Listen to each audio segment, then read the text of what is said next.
Prince Philip has given up his driving license following a road accident which occurred on January 17. The 97-year-old Duke was responsible for a two-vehicle crash near the Queen's Sandringham estate in Norfolk, in which his Land Rover Freelander landed on its side after a collision with a Kia. The Kia was carrying 3 people, including a 9-month-old baby boy, his mother who was driving, and passenger Emma Fairweather, who broke her wrist. The real reason the Duke of Edinburgh gave up his driving license The reason Prince Philip gave up his driving license was reportedly due to the royal family being warned against downplaying the accident, a royal insider has revealed. The Duke of Edinburgh, known for being stubborn, reportedly did not reveal the circumstances surrounding the car crash to his family, including the Queen.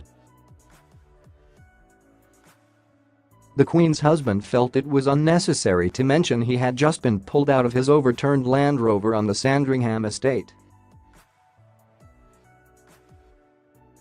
Read more: Prince Philip crash update, how Duke can still drive after surrendering driving license. Insiders told the Daily Telegraph that the prince was genuinely shaken up by the crash and furious with himself.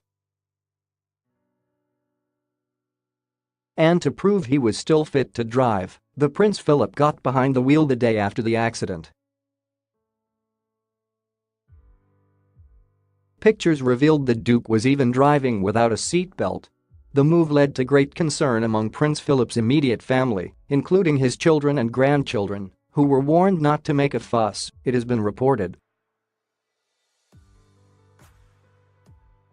Read more: Queen Elizabeth II news, why does the Queen not need a driving license? But on Saturday, Buckingham Palace said the Duke has voluntarily surrendered his license. In a statement, the palace said, after careful consideration the Duke of Edinburgh has taken the decision to voluntarily surrender his driving license. BBC royal correspondent Johnny Diamond also said the decision was entirely down to Prince Philip. Mr. Diamond said, the Duke is reported to have acknowledged that the collision last month was his fault. There was a fair deal of criticism of his decision to drive just 2 days after the crash.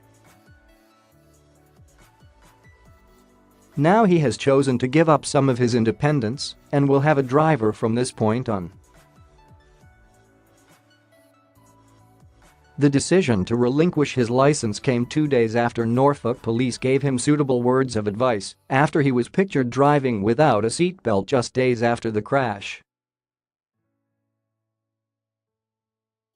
However, the Duke can still drive around the private royal estates, with Buckingham Palace saying, if the Duke does choose to drive on royal estates, it will be in accordance with all relevant regulations, but he will not be able to drive on public roads.